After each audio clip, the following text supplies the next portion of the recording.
समाधान वाटलं. पण या ठिकाणी ज्याची पावलं पडली, तरुकुलात ज्याचा जन्म झाला, तोच कालकुटासूर होय. आणि या ठिकाणी आलोय याला कारण तुमच्यासाठी. कालकुटासूर या विश्वात कश्यप ऋषी या कश्यप ऋषींच्या 36 पत्नी, अर्थात अदितीच्या पोटी देवता जन्माला आल्या, धनुच्या पोटी दानव जन्माला आले, दितीच्या पोटी राक्षस जन्माला आले, कद्रूच्या पोटी सर्प जन्माला आले, विनतेच्या पोटी गरुड संपाती वगैरे जन्माला आले. त्यानंतर कनकदंडा हिच्या पोटी हिरे माणिक मोती जन्माला आले. अखिल विश्व कश्यप ऋषींच्या 36 पत्नींच्या मुलांमधून झालं. तुम्ही आता काय म्हणाला? धनुकुलोत्पन्न म्हणाला.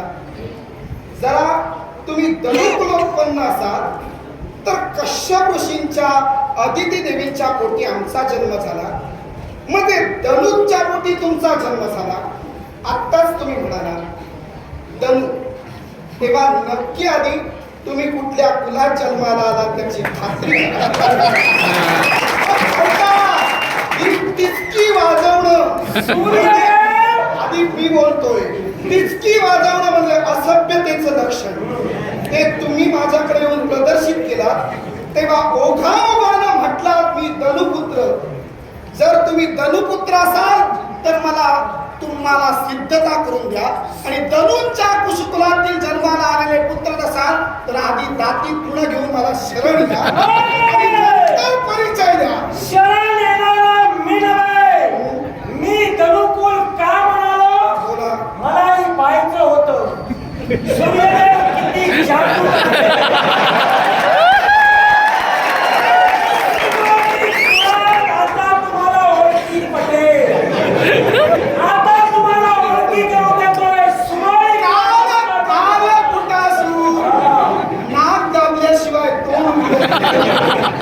मी सूर्य देवता तुमच्या समोर आज उभी नाही, तुमच्या सगळ्या घराण्यासमोर उभी नाही.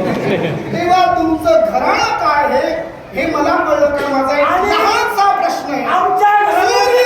सूर्यमंडळ माझा आहे. या सूर्यमंडळाच्या सहस्र किरणांनी तप्त ज्वालेनं समोरचा जाळून खाक होतो. तुम्ही जळालात नाही कशी? याला कारण मग सामर्थ्य. तुम्ही हकमात लक्षात ठेवा, ज्यावेळी मी तुमच्या समोर आलो याचा अर्थ तुम्ही निस्तेज झाला. दुसरी गोष्ट, आमच्या कुलाचं तुम्ही म्हणालात, आमच्या कुटुंबाचं म्हणालात, खरा सत्यानाश तुम्हीच केला. कारण आमच्यासारख्या दानवेश्वरांचं, आमच्यासारख्या होतोय, आमच्यासारख्या राक्षसांचे खरे सत्यानाशी तुम्ही आहात. याला कारण सागर मंथन ज्यावेळी झालं त्यावेळी त्या दानवांना ओळखणारे तुम्हीच होता. तुम्ही जर त्यावेळी फितुरी केली नसती तर आज एक तरी दानव अजरामर झाला असता. त्यांचा तुमचा काय संबंध आहे ना? आमचे मी काय म्हणतोय, पहिल्यांदा माझा प्रश्न होता तुम्ही जळालात नाही कसे? तुम्ही म्हणालात माझं सामर्थ्य आहे. कालकुटासूर मला दिवाकर म्हणतात. कदाचित इथं कुणाला दिवाकर कोणी माहीत नसेल. दिवाकर म्हणतात. दिवाकर पाहत होता नवीन कुणीतरी उदयाला आलेला उदय सूर्यमंडळाकडे येतोय. तेव्हा नेमकं काय प्रकरण आहे ते विचारूया. त्यामुळं अगोदर जाऊया नको. प्रश्न जर आणि विचार जर रास्त नसतील तर नंतर जाऊया. तेव्हा सूर्यमंडळात येऊन पुन्हा पुन्हा तुम्ही धनूचं नाव घेता, दानवेश्वर नाव घेता. जरा तुमच्या कुळाचा विस्तार ऐकू दे. सुमारीच्या कुळात आमचा जन्म झाला आणि त्याच क्रोधानं होऊन अपमानासाठी इथपर्यंत आलोय. ज्याचा अपमान आपण केला, माझी सुमारीचा शेवट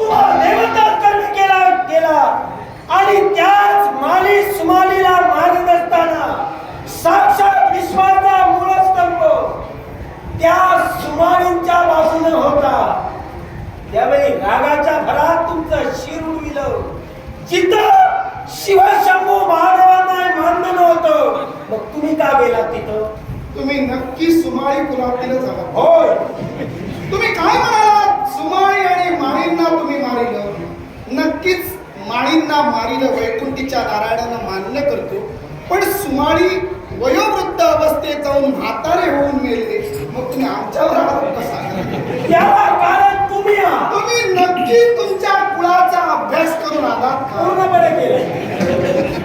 आणि त्यातल्या त्यात तुम्हाला अभ्यास करायची गरज नाही, कारण तुम्ही देव आहात. विश्व निर्माण तुम्ही केला.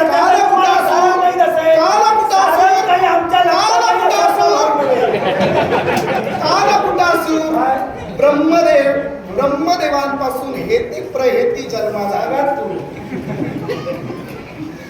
त्यानंतर विद्युतकेश, सुकेश आणि त्यांचे माली, माल्यवान आणि सुमाली.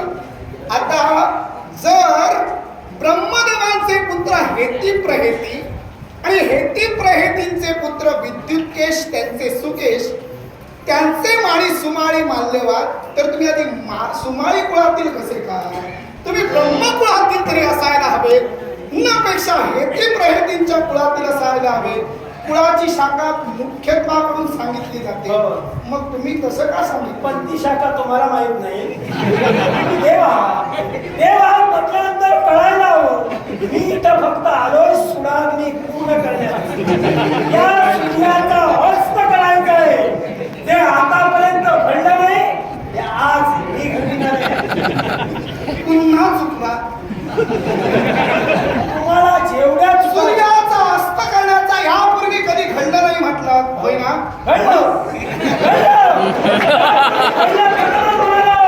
शिवशंभूला तुमचा शिर आम्ही सूर्याचा अस्त कधी झाला नाही म्हणून मी करायला आत्ता म्हणाला. तुम्ही दुटप्पी भाषेला कसे काय बोलता? कारण तुला फसवायचंय